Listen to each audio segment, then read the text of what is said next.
Hello friends, welcome my YouTube channel.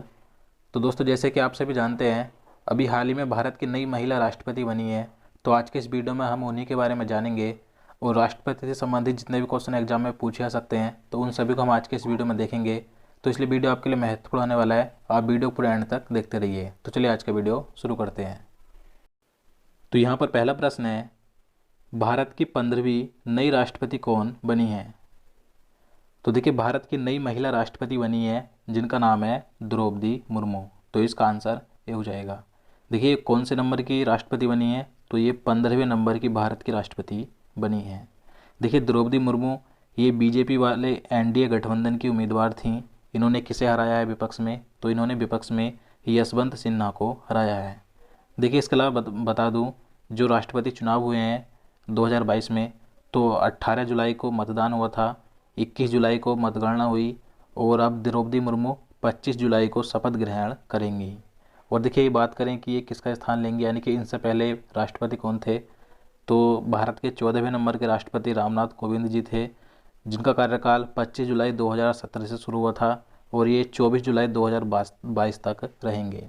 इसके बाद भारत की नई महिला राष्ट्रपति बन जाएंगी द्रौपदी मुर्मू, जो कि 15वें नंबर की हैं। तो याद रखना है। इसके बाद नेक्स्ट क्वेश्चन है, भारत की प्रथम आदिवासी महिला राष्ट्रपति कौन बनी है? तो देखिए, भारत की जो 15वें नंबर की राष्ट्रपति बनी है द्रौपदी मुर्मू, तो ये भारत की ऐसी राष्ट्रपति बन गई हैं जो कि आदिवासी हैं। यानी कि भारत की प्रथम आदिवासी महिला राष्ट्रपति कौन बनी है? द्रौपदी मुर्मू बनी है। तो इसका आंसर ये हो जाएगा। देखिए, इसी के साथ ये आज़ादी के बाद जन्मी भारत की पहली राष्ट्रपति भी है। यानी कि अभी तक कोई भारत का ऐसा राष्ट्रपति नहीं हुआ है जिसका जन्म आज़ादी के बाद यानी कि 1947 के बाद हुआ हो। जबकि द्रौपदी मुर्मू का जन्म 20 जून 1958 को हुआ था। यानी कि आज़ादी के बाद जन्मी भारत की पहली राष्ट्रपति कौन है? तो द्रौपदी मुर्मू है। और जो प्रधानमंत्री नरेंद्र मोदी जी हैं, वे भी ऐसे पहले प्रधानमंत्री हैं जिनका जन्म आज़ादी के बाद हुआ था। तो याद रखना है। इसके बाद अगला क्वेश्चन है, भारत की दूसरी महिला राष्ट्रपति कौन बनी है? तो देखिए, आप सभी जानते हैं भारत की पहली महिला राष्ट्रपति कौन थी? तो प्रतिभा देवी सिंह पाटिल थी। जबकि अब भारत की दूसरी महिला राष्ट्रपति बन गई हैं द्रौपदी मुर्मू। तो इसका आंसर ए हो जाएगा। इनसे पहले भारत की पहली महिला राष्ट्रपति प्रतिभा देवी सिंह पाटिल थी, जो कि 12वें नंबर की बनी थी। इनका कार्यकाल 2007 से 2012 तक था। इसके बाद अगला क्वेश्चन है, देश की पहली आदिवासी महिला राज्यपाल कौन है? तो देखिए, भारत के किसी राज्य की पहली आदिवासी महिला राज्यपाल भी कौन बनी थी? तो द्रौपदी मुर्मू ही बनी थी। तो इसका आंसर ये हो जाएगा। द्रौपदी मुर्मू ये झारखंड राज्य की पहली महिला राज्यपाल और पहली आदिवासी महिला राज्यपाल बनी थी।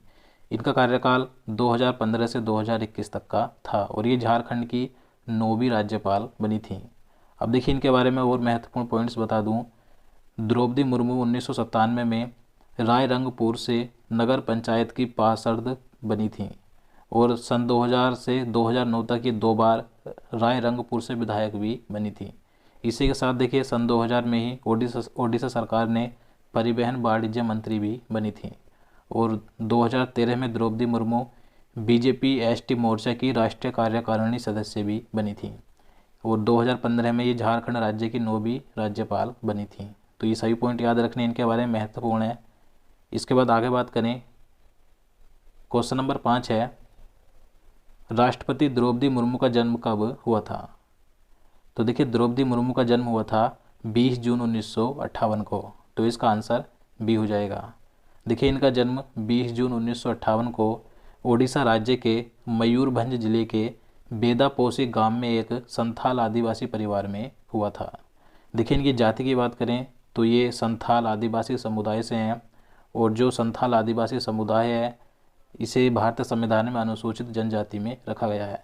देखिए, ये भारतीय जनता पार्टी से हैं और ये भारतीय जनता पार्टी में 1997 में शामिल हुई थी। इनके पिता का नाम बिरंची नारायण टुड्डू है, माता का नाम है किनगो टुड्डू। देखिए, इनके पति का नाम था श्याम चरण मुर्मू और देखिए, इनके 3 संतान थी, 2 बेटे थे जिनकी मौत हो चुकी है और इनकी एक बेटी है इस समय जिनका नाम है इतिश्री मुर्मू। इसके बाद नेक्स्ट क्वेश्चन है, द्रौपदी मुर्मू को किस वर्ष नीलकंठ पुरस्कार मिला था? तो देखिए, भारत की जो 15वीं राष्ट्रपति बनी है द्रौपदी मुर्मू, तो इन्हें वर्ष 2007 में नीलकंठ पुरस्कार से सम्मानित किया गया था। तो इसका आंसर बी हो जाएगा। अब देखिए इन्हें यह पुरस्कार क्यों मिला था। तो 2007 में ओडिशा विधानसभा के द्वारा इन्हें वर्ष की सर्वश्रेष्ठ विधायिका होने पर, यानी कि सर्वश्रेष्ठ विधायक चुने जाने पर इन्हें नीलकंठ पुरस्कार से सम्मानित किया गया था। तो याद रखना है। इसके बाद नेक्स्ट क्वेश्चन है, क्वेश्चन नंबर 7 है, राष्ट्रपति को पद की शपथ कौन दिलाता है। तो देखिए राष्ट्रपति को शपथ कौन दिलाता है, यानी कि इसकी नियुक्ति कौन करता है। तो इसका आंसर भी हो जाएगा सर्वोच्च न्यायालय का मुख्य न्यायाधीश, यानी कि सुप्रीम कोर्ट का जो मुख्य न्यायाधीश होता है वह राष्ट्रपति को पद की शपथ दिलाता है। देखिए भारतीय संविधान के अनुच्छेद 60 के तहत सुप्रीम कोर्ट का मुख्य न्यायाधीश राष्ट्रपति को शपथ दिलाता है। लेकिन अगर देखिए मुख्य न्यायाधीश अनुपस्थित है तो जो सुप्रीम कोर्ट का सबसे वरिष्ठ न्यायाधीश होगा वह राष्ट्रपति को शपथ दिलाएगा। तो याद रखना है। इसके बाद अगला क्वेश्चन है, भारतीय संविधान के किस अनुच्छेद के तहत राष्ट्रपति पद का प्रावधान किया गया है। तो इसका आंसर ए हो जाएगा अनुच्छेद 52 में। तो देखिए भारतीय संविधान के अनुच्छेद 52 में कहा गया है कि भारत का एक राष्ट्रपति होगा, यानी कि राष्ट्रपति पद का प्रावधान किस अनुच्छेद में किया गया है, अनुच्छेद 52 में। इसके बाद अगला क्वेश्चन है, भारतीय संघ की कार्यपालिका का संवैधानिक प्रमुख कौन होता है। तो भारतीय संघ की कार्यपालिका का संवैधानिक प्रमुख होता है राष्ट्रपति। तो इसका आंसर बी हो जाएगा। तो देखिए भारतीय संविधान के अनुच्छेद 53 के अनुसार भारतीय संघ की कार्यपालिका शक्ति राष्ट्रपति में निहित होती है। और आप सभी जानते हैं देश का प्रथम नागरिक कौन होता है, तो राष्ट्रपति होता है। राष्ट्रपति के पास ही भारतीय सशस्त्र सेना की सर्वोच्च कमान भी होती है।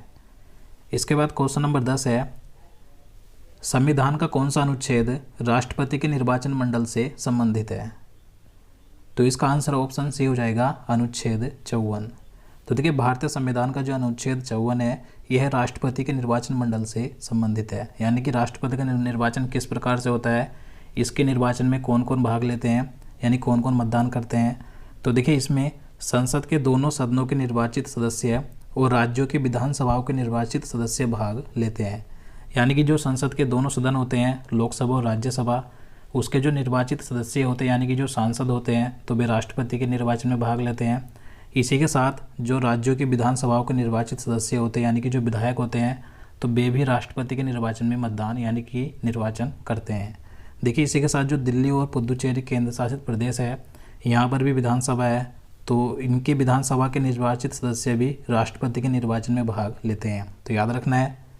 इसके बाद अगला क्वेश्चन है, किस अनुच्छेद के तहत राष्ट्रपति का चुनाव किया जाता है। तो इसका आंसर ऑप्शन डी हो जाएगा अनुच्छेद 55 के तहत। तो देखिए भारत के राष्ट्रपति का चुनाव अनुच्छेद 55 के अनुसार आनुपातिक प्रतिनिधित्व प्रणाली के एकल संक्रमणीय मत पद्धति के द्वारा होता है।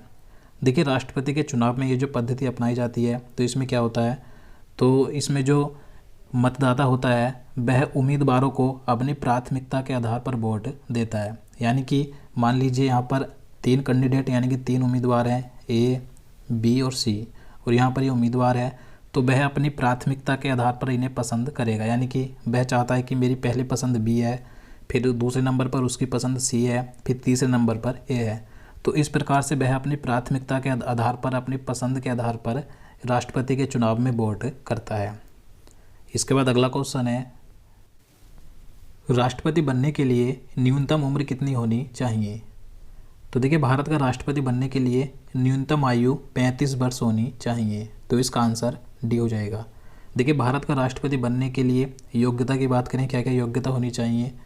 तो देखिए वह व्यक्ति भारत का नागरिक हो और वह 35 वर्ष की आयु भी पूरी कर चुका हो। इसी के साथ वह लोकसभा का सदस्य निर्वाचित होने की योग्यता रखता हो और वह किसी भी सरकारी लाभ पद पर न हो। लेकिन देखिए कुछ कार्यालय धारकों को राष्ट्रपति उम्मीदवार के रूप में खड़ा होने की अनुमति दी गई है, जैसे कि वर्तमान राष्ट्रपति का चुनाव दोबारा लड़ सकता है, वर्तमान उपराष्ट्रपति भी राष्ट्रपति का चुनाव लड़ सकता है, और किसी भी राज्य का राज्यपाल राष्ट्रपति का चुनाव लड़ सकता है, और संघ या किसी राज्य के मंत्री भी राष्ट्रपति के चुनाव में खड़े हो सकते हैं।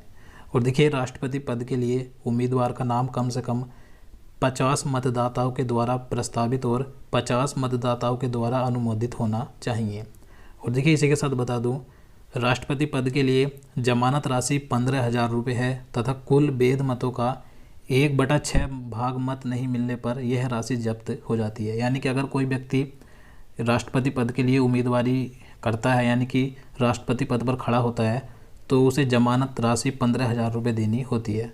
अगर उसे कुल मतों का 1/6 मत प्राप्त नहीं होते हैं तो उसकी यह 15,000 रुपये की जो राशि है यह जब्त हो जाती है। तो याद रखना है। इसके बाद नेक्स्ट क्वेश्चन है, भारत के राष्ट्रपति का कार्यकाल अधिकतम कितने वर्ष का होता है? तो देखिए, भारत के राष्ट्रपति का अधिकतम कार्यकाल होता है 5 वर्ष का। तो इसका आंसर सी हो जाएगा। इसके बाद अगला क्वेश्चन है, किस अनुच्छेद में राष्ट्रपति पर महाभियोग लाने की प्रक्रिया प्रदान की गई है? तो देखिए, भारत के राष्ट्रपति का कार्यकाल अधिकतम 5 वर्ष का होता है, लेकिन इसे महाभियोग प्रक्रिया के जरिए पहले ही हटाया जा सकता है।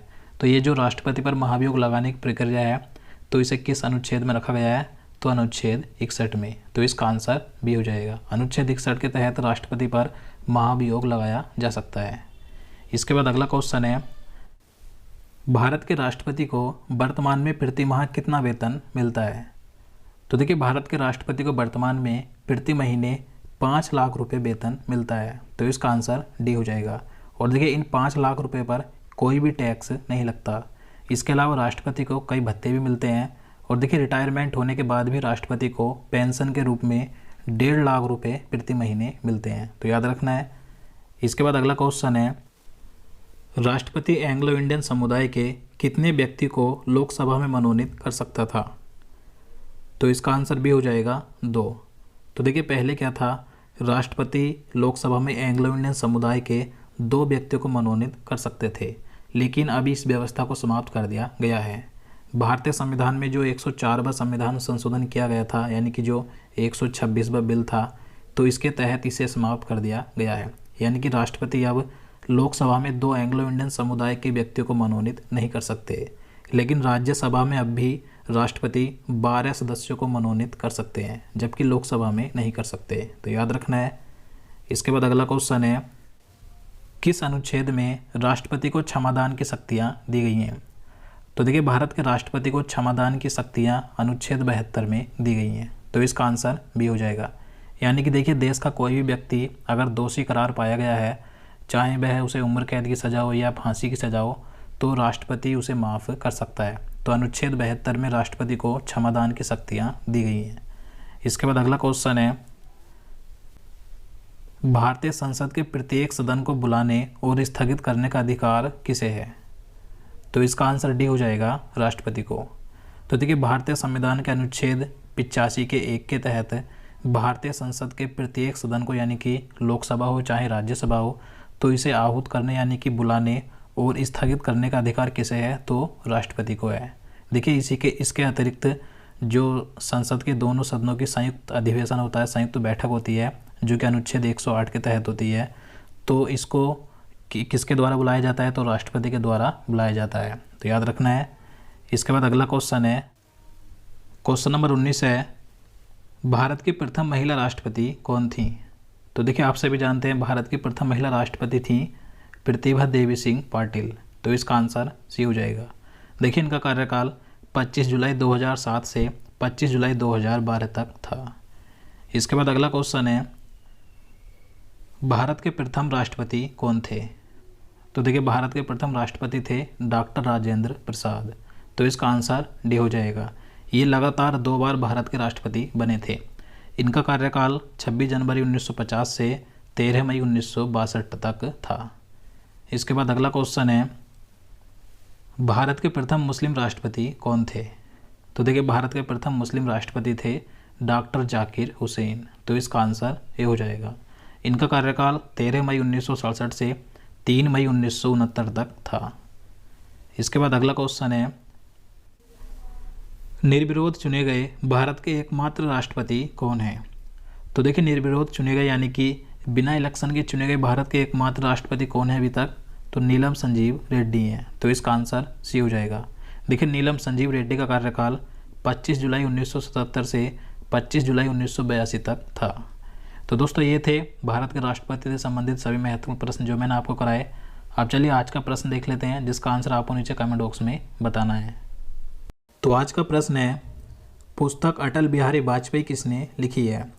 तो इसका आंसर आपको नीचे कमेंट बॉक्स में बताना है कि ये जो बुक है अटल बिहारी वाजपेयी, ये किसके द्वारा लिखी गई है। देखिए, इससे पहले 2022 में जितनी भी पुस्तकें हैं तो उनके जो लेखक हैं तो उसका भी एक वीडियो मैंने पहले ही बना दिया है।